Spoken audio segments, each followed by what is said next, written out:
వరకు ఈమె యొక్క రూపం. సంస్కృతంలో ఎన్ని అక్షరాలు అయితే ఉన్నాయో అవే ఆమె యొక్క స్వరూపము. కాలి వ్రేలు మొదలుకొని శిఖ వరకు అక్షరాల రూపంలో ఆ పరమేశ్వరి ఉన్నది.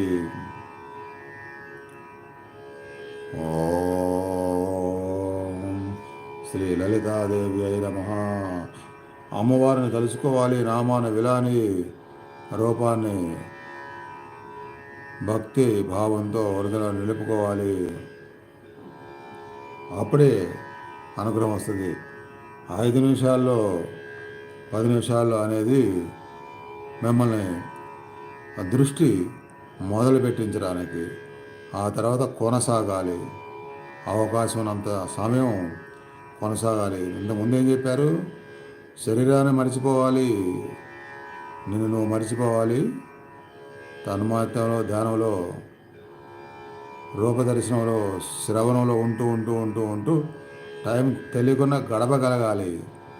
గడపగలిగితేనే అనుగ్రహం. 100 మంది ఉన్నప్పుడు గడుపుతున్నాను, నలుగురే ఉన్నప్పుడు గడుపుతున్నాను. అంటే ఏంటి? మంది కోసం, 100 మంది కోసం కాదు, అమ్మవారి కోసం. నేను నమ్మి పాల్గొన్న నలుగురైనా సరే వారి కోసం. అలా ఒక నమ్మకము, ఒక పద్ధతి, ఒక నిబద్ధత, ఒక లక్ష్యము, భక్తి, ధ్యానము, దైవమే ముఖ్యం అనుకుంటేనే ఎలా గడపగలుగుతారు భౌతిక స్వార్థాలు లేకుండా.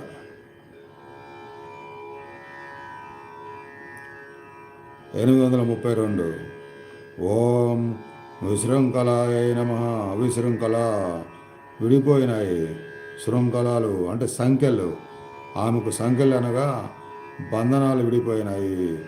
ఆమె భక్తులకు, ఆమెను గురించి చెప్పే సద్గురువుకు సంఖ్యలు విడిపోయినవి. ఆ పరాత్పరికి, ఈ జీవన్ముక్త సద్గురువుకు ఏ విధమైన శృంఖలాలు లేవు. విపరీతమైన కోరికలు కూడా సంఖ్యలే, శృంఖలాలే. ఎప్పుడు బాధలతో ఆవేదన పడే మనసు కూడా సంఖ్యలే, శృంఖలాలే. నిస్పృహలు, బాధలు వద్దు. దైవానికి దగ్గర అవుతుంటే, అమ్మకు దగ్గర అవుతుంటే అని లేకుండా చేస్తారే నమ్మకంతో కొనసాగాలి. టైం పట్టింది, ఎక్కువ రోజులు పట్టింది, ఏమి ఫలితం కనపడలేదు. అది నువ్వు చేసుకున్న కర్మ. 8 జన్మల నుంచి ఎంత కర్మ ప్రోగు చేసుకున్నావో మరి అది కొండంత అయిపోతే ఆ కొండ తరగాలి కదా.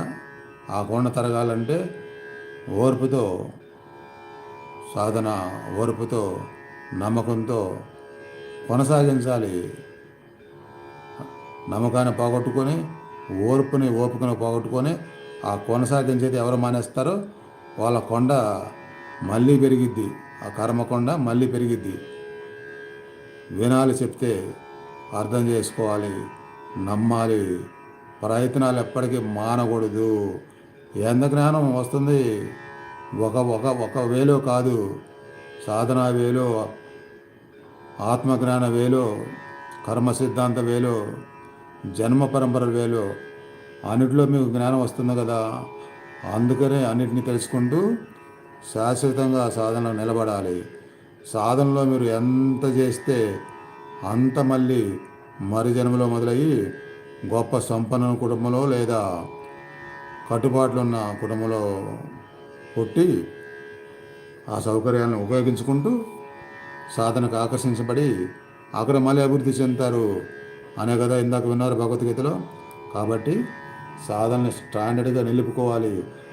ఆశతో ఈ ఒక్కరోజు సాధన, ఈ ఒక్క మంత్రంతో పాపాలన్నీ పోతే, సంపదలు విపరీతంగా పెరుగుతాయి అనుకుంటే అది మీ కర్మ కొండంత కాకుండా కుండంత ఉంటే అప్పుడు జరిగిద్ది. ఒక మంత్రంతో, ఒకరోజు సాధనతో. ఆ కుండంత ఉందా, కొండంత ఉందా అనేది ఎవరిది వాళ్ళకి తెలిసిద్ది. కాబట్టి ఎవరిని నిందించొద్దు, అసహనం ఉండొద్దు. ఓర్పు పెరగాలి, సహనం పెరగాలి, నమ్మకం పెరగాలి. సాధన ఎప్పటికీ వదలకుండా పెంచుకుంటూ ఉండాలి.